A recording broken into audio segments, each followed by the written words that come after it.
on suit aussi ce qui se passe au ministère de l'Éducation nationale où la famille de l'INSEE, vous savez, cette jeune fille qui s'est suicidée au mois de mai dernier, a été reçue par le ministre Papadia. Il avait pris l'engagement ici sur BFM TV. Voici sa mère. Le beau-père et l'avocat. Et l'avocat, on va les écouter.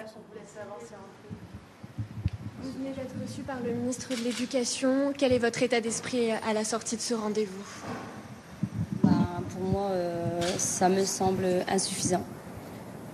Il y a des choses qui ont été dites, mais pas prises au sérieux pour moi. Voilà. Pourquoi ? Qu'est-ce que vous attendiez de plus concret, dites-moi ? Je sais pas dire. Vas-y, continue. Il y a des choses qui vont être mises en place, mais au niveau du dialogue, on n'a pas senti vraiment affecté par la situation de notre fille. Maintenant, on attend au niveau des actes. On a invité M. le ministre à participer à la marche blanche. On espère qu'il viendra, qu'il sera présent. Mais pour nous, c'est pas suffisant par rapport au contenu du dialogue. Vous avez eu l'impression d'être entendu, compris ? On est un peu partagé à ce niveau-là. Par rapport à certains faits, on est partagé à ce niveau-là. Compris, je ne pense pas. Qu'est-ce que vous auriez eu envie d'entendre ? Entendre qu'il soit plus présent pour nous, mais là on n'a pas eu ce sentiment d'être. Il nous a tendu la main, nous. C'est comme on a dit avec ma femme, on est content entre guillemets, mais on aurait aimé un peu plus. Quoi. Dans quel état d'esprit vous êtes aujourd'hui ? Perdue. Je me sens seule, pas aidée. Et je l'ai pas. Moi, je l'ai pas trouvé sincère en fait. Donc, j'attends que les choses bougent. J'attends de voir des actes. Donc, il doit nous tenir informés de ce qui va se passer toutes les semaines. J'attends de voir. Qu'est-ce que vous aimeriez de concret qui rendrait hommage à votre fille ?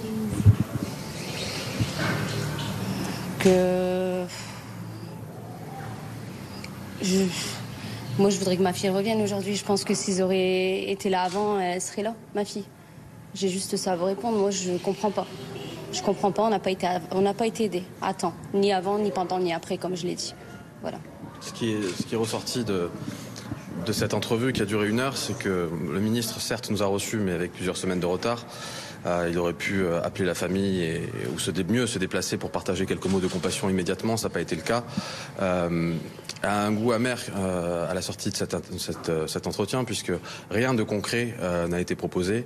On a évoqué le programme phare, mais qui existe depuis 2-3 ans et qui est aujourd'hui défaillant parce qu'il y a un manque de moyens. On a demandé concrètement quels moyens allaient être mis en œuvre d'un point de vue financier. Et évidemment, ça demande une sensibilisation. C'est un programme massif que nous demandons de sensibilisation des écoliers, des collégiens, des lycéens, donc avec la participation, l'association des parents, des professeurs, des instituteurs. Ça demande des moyens considérables et rien n'a été proposé à ce niveau-là. Nous avons le sentiment que la prise de conscience est réelle, mais qu'elle n'est pas très profonde, très sérieuse. Elle reste peut-être de surface. Nous attendons de voir des actes.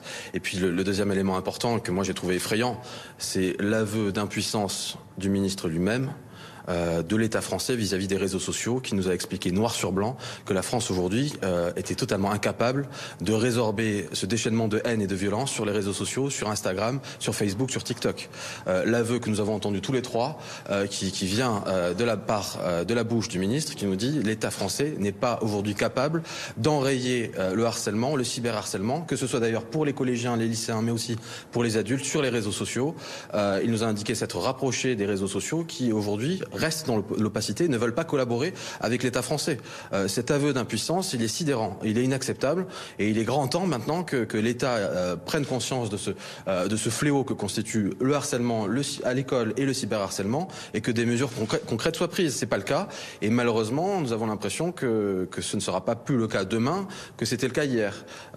Nous allons être reçus dans 2 jours par Brigitte Macron, mercredi après-midi à l'Élysée. Nous savons qu'elle est extrêmement sensible à la cause du harcèlement harcèlement à l'école.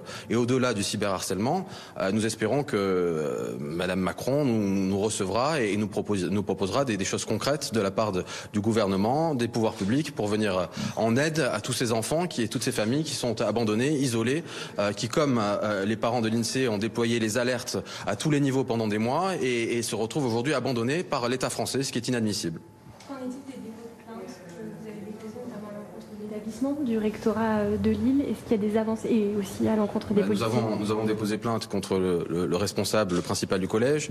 Nous avons déposé plainte également contre l'Académie de Lille, contre les policiers en charge de l'enquête qui n'ont rien fait alors qu'ils se sont retrouvés confrontés à une jeune fille en détresse avec sa mère qui était accablée de chagrin avec des éléments extrêmement graves, extrêmement inquiétants. Je parle de la lettre de suicide, je parle du dossier médical où il est écrit noir sur blanc qu'elle était victime de violences aggravées, de harcèlement scolaire répété, de menaces, de violences, d'insultes, de moqueries jour après jour. Les policiers n'ont rien fait. Le responsable du collège n'a rien fait. Il a tourné le dos à cette jeune fille qui était en détresse, qu'il a d'ailleurs dénoncé dans le cadre de sa lettre de suicide. L'académie qui a reçu le dossier médical, la plainte et la lettre de suicide n'a rien fait. Et aujourd'hui, nous avons entendu à demi-mot des paroles d'un ministre qui vient à peine reconnaître la responsabilité de l'éducation nationale dans le cadre de ce drame qui malheureusement n'est pas le premier et risque de ne pas être le dernier.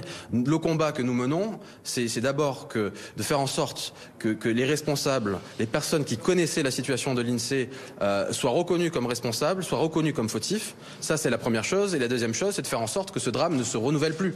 Il n'est pas tolérable qu'en 2023, une gamine ou un gamin de 13 ans se suicide en se pendant dans sa chambre parce qu'il a été abandonné par tous.